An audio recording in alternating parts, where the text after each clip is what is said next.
మొన్న June 7న release అయిన శర్వానంద్ కొత్త సినిమా మనమే రిలీజ్ అయి నిన్న ఆదివారంతో 17 రోజులు కంప్లీట్ అయింది. ఈ 17 రోజుల గ్రాస్ కలెక్షన్స్ చూస్తే తెలంగాణలో ఈ సినిమా 8 కోట్లు గ్రాస్ కలెక్ట్ చేస్తే రాయలసీమ నుంచి 2 కోట్లు వచ్చాయి.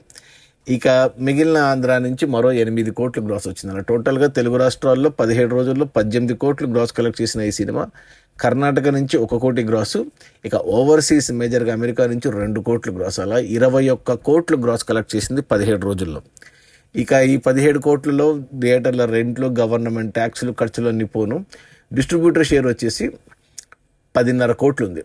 అంటే 21 కోట్ల గ్రాసుకు గాను 10.5 కోట్ల షేరు. ఈ సినిమా తెలంగాణలో డిస్ట్రిబ్యూటర్లు 3 కోట్లకు కొంటే ఇక్కడ 4 కోట్ల షేర్ వచ్చిందంటే 1 కోటి లాభాలు తెలంగాణ డిస్ట్రిబ్యూటర్లకి. ఇక రాయలసీమ డిస్ట్రిబ్యూటర్లు 1 కోటికి కొంటే ఇక్కడ 1 కోటి షేర్ వచ్చింది. అంటే బ్రేక్ ఈవెన్ అయింది, లాభాలు రాలేదు, అలాగే నష్టాలు రాలేదు. ఇక మిగిలిన ఆంధ్రాకి ఈ సినిమాని డిస్ట్రిబ్యూటర్లు 4 కోట్లకు కొంటే ఇక్కడ 4 కోట్ల షేర్ వచ్చింది. ఇక్కడ బ్రేక్ ఈవెన్ అయింది, లాభాలు రాలేదు, నష్టాలు రాలేదు. టోటల్గా తెలుగు రాష్ట్రాలకి ఈ సినిమాను డిస్ట్రిబ్యూటర్లు 8 కోట్లకు కొంటే ఇక్కడ 9 కోట్ల షేర్ వచ్చింది. అంటే 1 కోటి లాభాలతో సినిమా క్లీన్ హిట్ అయింది. ఇక కర్ణాటక అండ్ ఓవర్సీస్ కలిపి డిస్ట్రిబ్యూటర్లు 1 కోటికి కొంటే ఇక్కడ 1.5 కోటి షేర్ వచ్చింది. అంటే 50 లక్షల లాభాలు ఇక్కడ.